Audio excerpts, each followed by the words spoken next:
Kristen Doute, how does it feel to have been right about everything? I mean, brush my ego a little bit more. It's nice to be right about something. Have you had your I told you so moment with people, or do you just let it? No, because I feel like if I do that, it's gonna come back and bite me. Okay. So, like, I need to stay humble. Just be appreciative and humble. There still is this narrative that persists of people going, well, when Kristen's the voice of reason, when Kristen's the one coming to you. You know I've hit rock bottom when Kristen Doute shows up at your house before noon to talk about your issues. What do you make of that, knowing that you have been right about a lot of the advice you've given in the past? I just feel like at this point, it has been far past a decade of some of the things people are referring back to. So I'm like, let's come into, you know, the year 2025, guys. Like, I can be the voice of reason. I think if we were like, when Jax is the voice of reason, then we should all be concerned. But like, give me a little credit, you know? There's been some growth here. Yes. You are fresh off of filming a reunion, which had to go a little early because there is this bun in the oven, Yes. and Nia also has a bun in the oven. Did you get what you needed out of reunion? We have to wait a few weeks/months to see it. We do. Yes, I feel like I said what I had to say. Right out the gate, there was a little in from Andy for me to really get an apology across to one person that I wanted, that felt really important to me to do. So I'm glad I got to get that right out the gate. And we'll just have to see who that person was and what that was about, of course. But I feel like overall, like, the reunion was pretty great. I mean, I think I was speaking with Zach earlier, and he said, like, it was like controlled chaos. That is probably the best way to put it. I loved sitting between Brittany and Luke. I could be there for Brittany. Luke was there to, like, keep my heart rate down and keep my mouth closed at certain times. Everyone had their emotional support. Exactly. Ouch, pal. We didn't get a reunion season 1. Do you feel like it was needed season 2? Absolutely. And a lot of things from season 1 were brought up on this reunion. So we get like a double hitter. Double whammy. What do you think is going to surprise viewers about what unfolds at that reunion? I think, I don't know if it'll surprise them, but I will say Brittany's demeanor, like Brittany's strength. You're seeing a little bit of it, and as the season progresses, you're just gonna see the sparkle, the strength, but really it's the strength from Brittany. And obviously Brittany sitting directly across from Jax is never gonna be easy for either one of them. I am sitting between Jax and Brittany, and it's going about as well as can be expected. Brittany really stood her ground and was really strong. So. Okay, I was gonna ask what was the vibe between the two of them, because it was icy at the premiere. Yeah, there were a lot of ebbs and flows when it came to Jax. Okay. So some things I expected, some things I was a little surprised. Sounds like Jax. Yep. We have a lot of show to watch until we get those episodes. We're in the middle of this Santa Barbara trip, and reality TV is funny in this way of having to go back and watch moments in your life when you're in such a different place, because we're watching you really confront the struggles of trying to get pregnant. I hate my body. Oops. It's okay. It'll happen soon.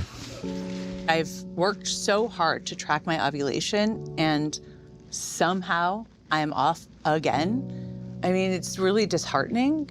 To now be where you are, weeks away from becoming a mom, and watch that back, how do you feel about the Kristen you're watching? It's really wild. Luke and I watched that together, and I remember, it feels just like light years ago, but I remember just how frustrating and how sad and how hopeless that it all felt.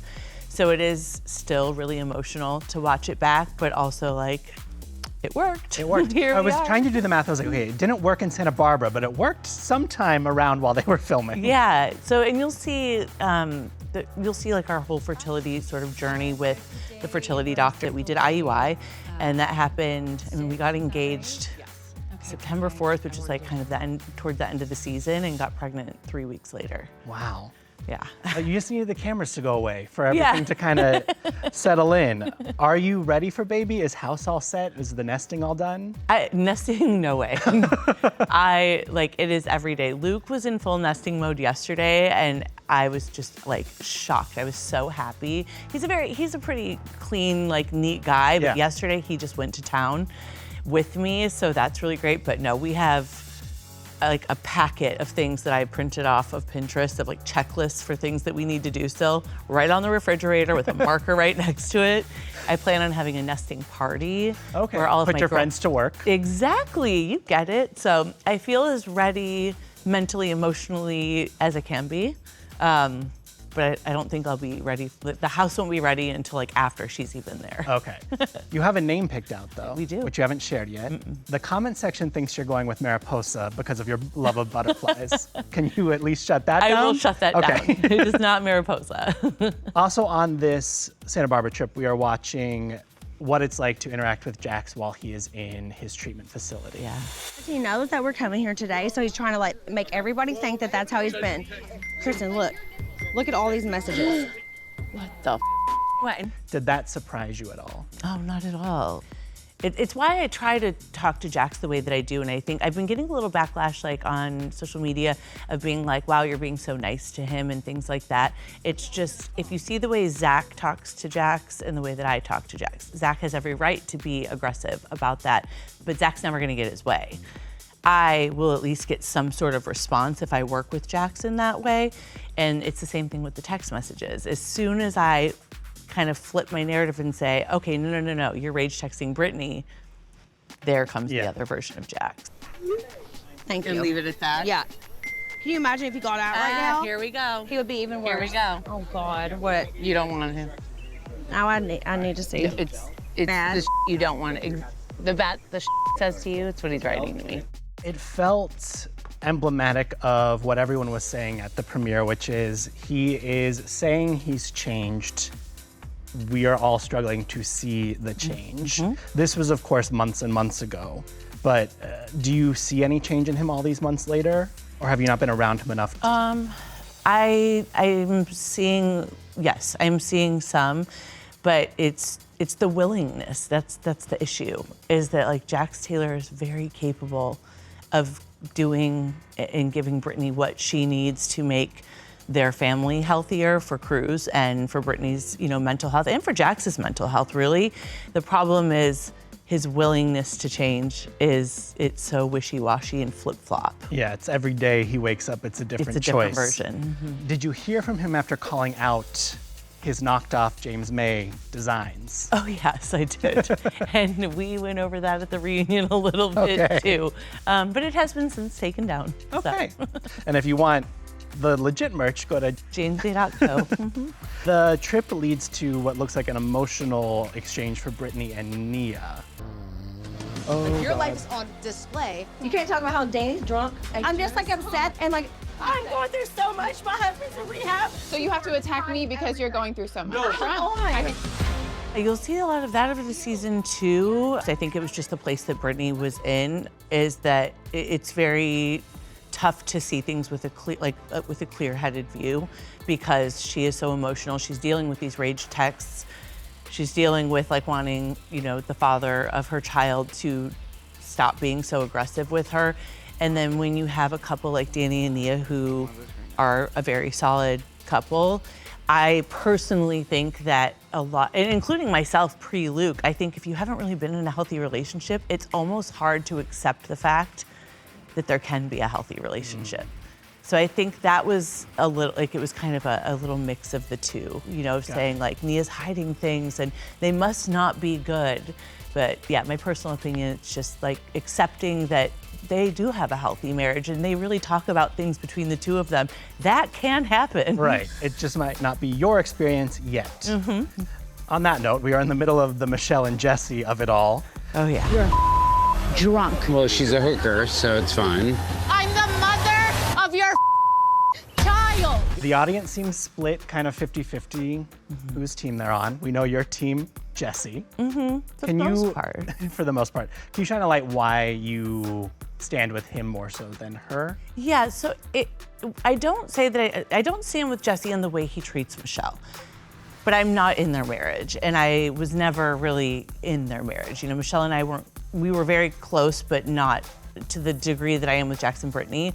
So me saying that I'm Team Jesse is just the way that Jesse treats me, and the apology, the very genuine apology that everyone saw on episode 1 that I got from Jesse, and the way that he continues to show up for Luke and I even to this day. I'm just closer with Jesse these days. I think it's also hard as a viewer of Michelle is saying a lot of stuff that we're not seeing. So it's hard to go off of, well, did it happen or did it not? Right, and their whole relationship will continue, like everyone will finally get to see, especially toward the end, like where they end up. Do you believe she cheated on him? I do believe that, but I also say that in my personal opinion and what I know, it was not with who her boyfriend is, Aaron. Okay. Fans are also reading into the seating chart. She is last seat. Yeah. Should we be reading into that? Not at all. And I commented on something because pre-reunion, I was sitting at my house with Zach Tell me more about that. with Zach and Jasmine, and discussing like where we thought everyone would sit. So I went back and pulled up all of the old Vanderpump Rules reunions and said, now this season, I was very instrumental in this season, and I was sitting on the end. So it really does not have anything to do with the level of importance as it does who you're gonna be across from, who you're gonna be talking to the most. Right, and maybe who they want to keep you apart from. Exactly. I'm gonna leave here, and everybody's gonna have a smile on their face. I pray. I pray. Will you lead us in a prayer, Brittany, later? Yeah, sure. Yes, okay. The back half of this season looks like it's going to dive into more of your relationship with Luke.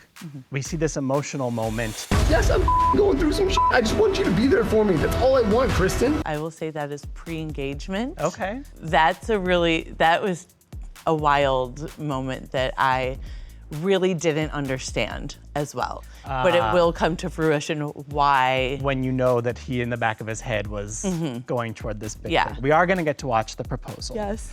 Were you expecting that? Not at all. Okay. Of Your course, says says as much. I would not have dropped an F-bomb in my amazing bachelorette moment on national television or at all had I known that that was coming. Hey, baby. Yeah, what are you doing? What the Will you be the catch of my lifetime, baby? Of course I knew at some point, this is my person. He's going to propose. We're going to get engaged at some point. I had no clue now that I've seen the episodes, like watching him go ring shopping and watching him plan this proposal and watching him even tell, which we've already seen, like him tell Daniel that, you know, it's going to happen. You guys are becoming my family. I did not expect to get emotional in this instance, but it's a real thing. So How cool is it for you to see him so much more comfortable in his own skin this season than he was last season? So wonderful. I mean, and it makes sense. He didn't really know a lot of people last year. And honestly, too, I think personally, like having Jax step away for a bit this past summer, because Jax kind of dominates, Right. tends to dominate conversations and situations. So I think that was also helpful. But Luke has developed now his own friendships outside of, you know, my relationship. I feel like we now have a 360 view of him, because last season I was like, I get this guy and her. This season I really understand the dynamic. No one really got us last season. Yeah, and it's like, oh, okay, they work, they make 100% sense, and now we're actually seeing who he is. Yeah. When we last spoke, you said you were gonna hold off on wedding till after baby was here. Have you gotten any wedding planning done? No, okay, it's fully back Absolutely burner. not. I mean, we like to dream about it and say like, is it gonna be in Hawaii? It'll be post-baby. Not too long, maybe next year. Season 4 of The Valley could be a wedding-filled season because Jasmine and Melissa, yes. Will you do a crop top wedding dress? I will not do a crop top anything. Speaking of Sheena, Yes. people were trying to make something out of her not being at your baby shower. I know. Is that any drama? No. Her daughter Summer's birthday was the same weekend. So I said straight away, I don't know what day you're having Summer's birthday party. This is the day of my baby shower. And she said, oh, Brock's family's coming in town from Australia. And they were going to Stagecoach. So I knew far beforehand that she wasn't able to make it. We're gonna get to see a little bit of Sheena on the show this season, a little bit of Lala. You're mean to my friend. I think you're toxic. I think you're a narcissist. And I'm happy I don't have to deal with you. The two of you just cryptically posted this text exchange of refollowing each other on Instagram. What is the backstory there? Yeah, it's a small small stepping stone. She just hosted a baby shower for one of our mutual friends. I was invited. It felt not like something that felt appropriate for me to go. Lala welcomed me there. I decided to show up for an hour. We did chat a bit. Surface level, a lot of mom talk, and I really appreciate, as someone who's about to give birth, just one more mom that can kind of talk me through things. So it was like a little olive branch, and we were like, okay, we still have a lot to work out with time, but for right now, this is What's the division there? What's the reason you two were not on a good foot? We haven't spoken. We've had bad blood for about 1.5 years. It all started with, I did a live podcast, and Gigi Golnessa and I were on stage doing this live podcast, and she had some naughty things to say about Lala. She has an ego complex. She needs to get off high horse. You know, stop with the tight ponytails. I really don't know where the eyes are going at this point. You know, I was just uncomfortable. I was actually pregnant at the time. But I was just really uncomfortable, and I didn't speak up on behalf of Lala, and she took that as I wasn't like being you were a good co-signing friend. whatever Gigi was saying. And rather than us having a conversation about it, she just cut me off. Okay. So she's since given an apology, which meant a lot, but we definitely have a lot to work out. But I don't have space for hate right now, and it's nice to be at peace with one more piece of the little puzzle in my life. Yes, you want all the peace you can have as you bring this baby into the world. Yes. All right, we're gonna speak about some people that you don't have peace with before we get there. Who could that be? 2 of your favorite people, Janet and Lisa Vanderpump. To reason it's crazy Kristen, not crazy Janet. I'm done with them. Don't make me knock your ass out. Knock me out. You're a fan, bitch. Do you still consider Janet a fan? I mean, yes, of course. She is and was a fan of Vanderpump Rules, which is not what I dislike about her. That would be insane because I love our fans. My issue with Janet is the Janet that I saw starting filming season 1 is not the Janet that I was really good friends with for years and years. I saw this person that was suddenly trying to morph into a Stassi Schroeder or a Lala Kent or a Sheena Shea or something like that. And so to me, it was like that fan mentality, that behavior of like, I've seen the show so many times, I'm gonna pretend to be or try to be this different version of myself. Yeah. So that's why I say, that's all you are. Have you seen her evolve at all back into the woman you knew, or is she still on this? Still waiting. Still waiting, okay, so I'm gonna guess. And we do discuss this at the reunion. But I'm gonna guess she's not the recipient of your apology at the reunion. We'll have to wait and see. All right, then there is Lisa, who seems to take a dig at you daily whenever she gets a chance. Kristen Doute has really come into her own this season. You know that's a trigger for me, Les. She can keep talking about me, like, go right ahead. I do think she recently said her favorite Vanderpump Rules memory is when you were fired. Yeah, absolutely. I've had enough of your bullshit. As far as I'm concerned, you're not here socially, and you're fired from Sir Restaurant, and it's done. I'm sorry. That's it, it's done. Take responsibility for your actions.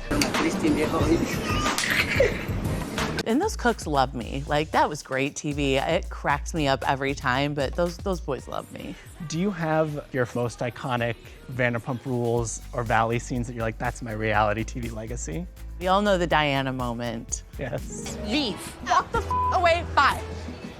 Suck at it. Will go down in history. Unfortunately, the iconic green dress and picking up the mail that now belongs to Andy Cohen. Right, which I was hoping you would hold on for the daughter and let her wear it as like a homecoming dress when she's 15. Could you imagine? We are gonna retire the green dress. I think it belongs in the clubhouse. Yes. For sure.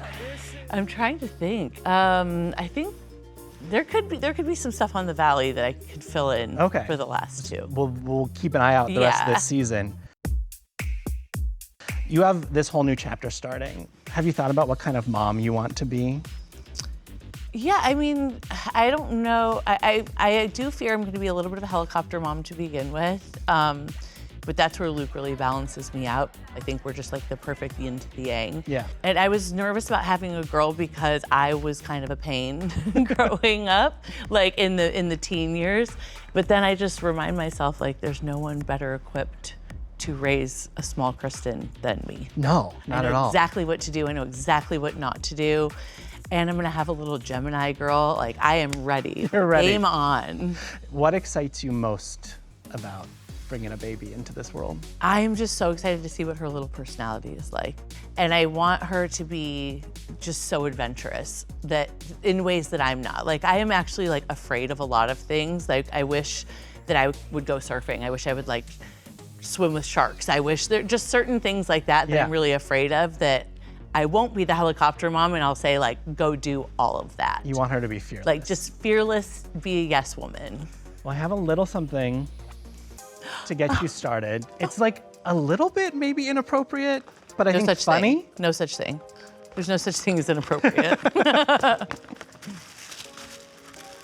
Oh my God. Stop it, this is the best thing ever. So just, a little piece of you for mini Kristen. I love it. I will also wear this myself when I drink red wine because I tend to spill, so. And hey, still a bottle of red wine. Exactly. Not inappropriate, this is the greatest gift ever. Well, congratulations. I'm Thank so you so excited for you, much. and I can't wait for her to be here. Me too, thank you so much. This is so cute.